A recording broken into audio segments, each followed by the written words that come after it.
नमस्कार मित्रों, स्वागत है आपका मेरे इस YouTube चैनल पर। मेरा नाम डॉक्टर R.B. धमन। गत 30-35 वर्ष से मैं ज्योतिष की प्रैक्टिस कर रहा हूँ, ज्योतिष पढ़ाता भी हूँ। ज्योतिष में विशेषता ये है कि अगर हम नक्षत्रों से कुंडली का अध्ययन करते हैं, कुंडली की प्रेडिक्शन करते हैं, तो उससे फलादेश ज़्यादा एक्यूरेट निकलते हैं। मैं जन्म कुंडली देखते समय नक्षत्रों का ही प्रयोग ज़्यादातर करता हूँ।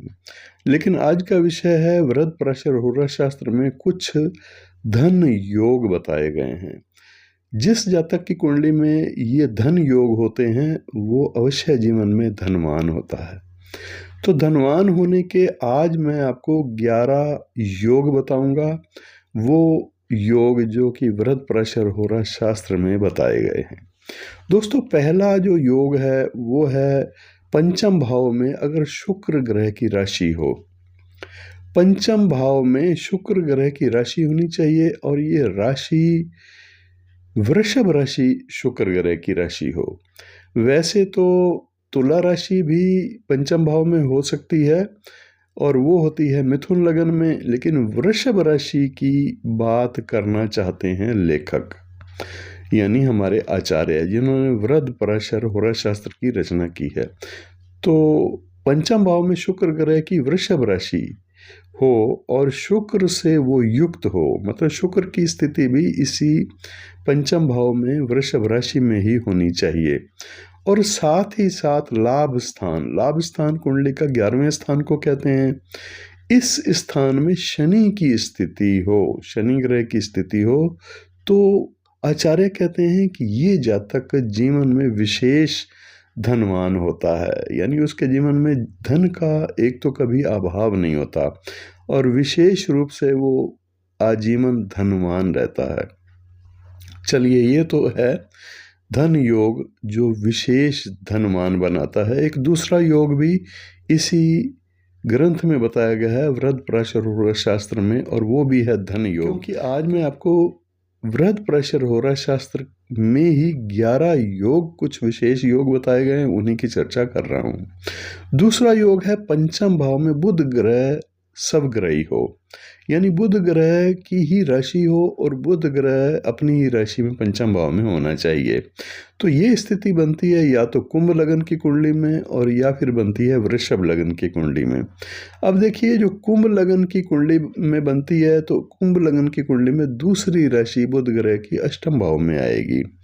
तो यहाँ तो बात जमती नहीं है, क्योंकि अष्टम भाव का स्वामी तो अशुभ ही माना गया है। तो इसलिए ये वृषभ लगन की कुंडली की बात की गई है। वृषभ लगन की कुंडली में पंचम भाव में बुध ग्रह की कन्या राशि होगी और दूसरे भाव में यानी द्वितीय भाव में होगी बुध ग्रह की मिथुन राशि। तो बात इसी वृषभ राशि की करते हैं। पंचम भाव में बुध ग्रह की सवग्रही हो और उसकी स्थिति पंचम भाव में कन्या राशि में होनी चाहिए। और फिर ये साथ में एक शर्त और भी है, और वो है कि लाभ स्थान जो कि 11वां स्थान होता है, इस 11वें स्थान में चंद्रमा और मंगल की स्थिति हो, या फिर चंद्रमा और मंगल जो है 11वें के बजाय पंचम ही स्थान में हो, तो बुध के साथ भी हो सकते हैं।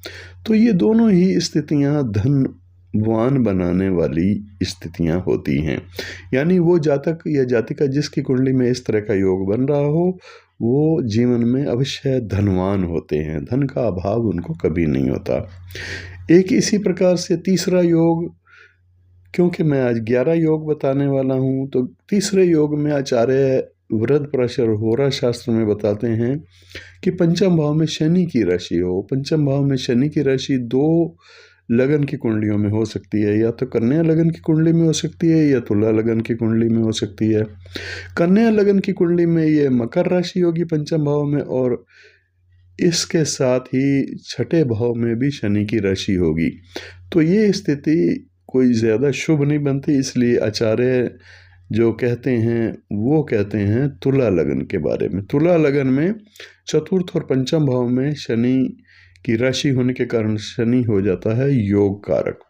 तो यहाँ क्या कहा गया है इस पर ध्यान दीजिए। भाव में शनि ग्रह की राशि हो और उसमें सूर्य ग्रह की स्थिति हो और फिर साथ ही साथ लाभ स्थान मतलब 11वें स्थान में बुध ग्रह की स्थिति हो तो वो जातक जीवन में अवश्य महाधनी होता है।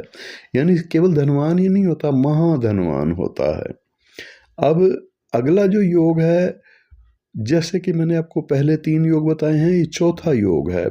चौथा योग पंचम भाव में सूर्य स्वग्रही होना चाहिए। तो सीधा सा मतलब है, पंचम भाव में अगर सूर्य अपनी ही राशि में होगा तो ये मेष लगन की कुंडली बनेगी।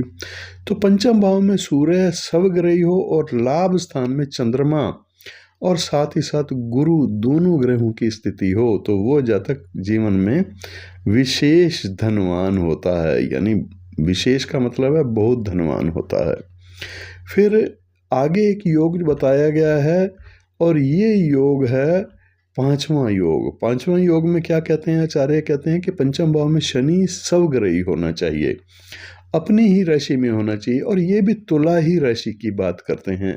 पंचम भाव में शनि स्वग्रही हो और लाभ स्थान में मंगल की स्थिति होनी चाहिए। लाभ स्थान में जो कि सिंह राशि बनती है, सिंह राशि में मंगल 11वें स्थान में हो तो ऐसा जातक भी विशेष धनवान होता है। यानी वो अपने जीवन में धन का अभाव उसको कभी नहीं होता। इसी तरह से एक छठा योग आचार्य बताते हैं, वो भी बृहदपराशर शास्त्र से। पंचम भाव में गुरु स्वग्रही हो यानी बृहस्पति ग्रह हो और अपनी ही राशि का हो। यहाँ पर सिंह राशि की बात नहीं कर रहे क्योंकि सिंह लगन में तो बृहस्पति पंचम और अष्टम का स्वामी होगा।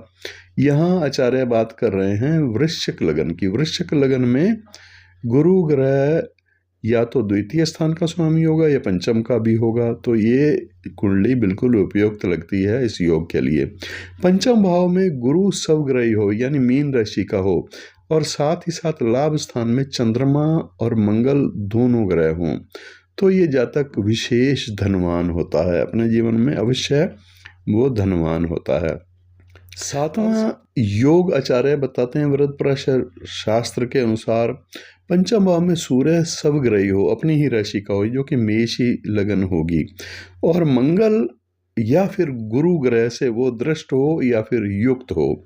यानी सूर्य के साथ या तो मंगल की स्थिति होनी चाहिए या फिर 11वें स्थान में मंगल या गुरु हो करके इनको देख रहे होने चाहिए सूर्य को, तो भी जातक विशेष धनवान होता है।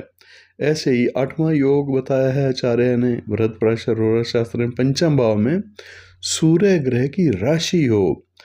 अब ये भी मेष ही लगन में बनेगी और सूर्य लगन में हो, यहाँ पर सूर्य की स्थिति लगन में उच्च राशि की हो जाएगी और मंगल और गुरु से वो युक्त हो या फिर दृष्ट हो। यानी मंगल ग्रह और गुरु ग्रह ये 7वें स्थान में भी हो सकते हैं और लगन में भी हो सकते हैं सूर्य के साथ। तो ऐसी स्थिति भी जीवन भर धनवान बनाने वाली होती है। यानी जीवन में धन का अभाव ऐसे व्यक्ति को भी, ऐसे स्त्री या पुरुष जिसकी कुंडली ऐसी होगी उसको कभी नहीं होगा। फिर यहाँ पर एक योग और बताया गया है जो कि लगन में चंद्रमा स्वग्रही हो, यानी लगन कर्क लगन ही हो तभी होगा ये, और मंगल और गुरु से वो युक्त होना चाहिए। मंगल और गुरु की दृष्टि भी हो सकती है। अगर मंगल और गुरु की दृष्टि होगी तो वो सप्तम स्थान में हो करके दृष्टि हो सकती है या फिर चंद्रमा के साथ लगन में ही हो।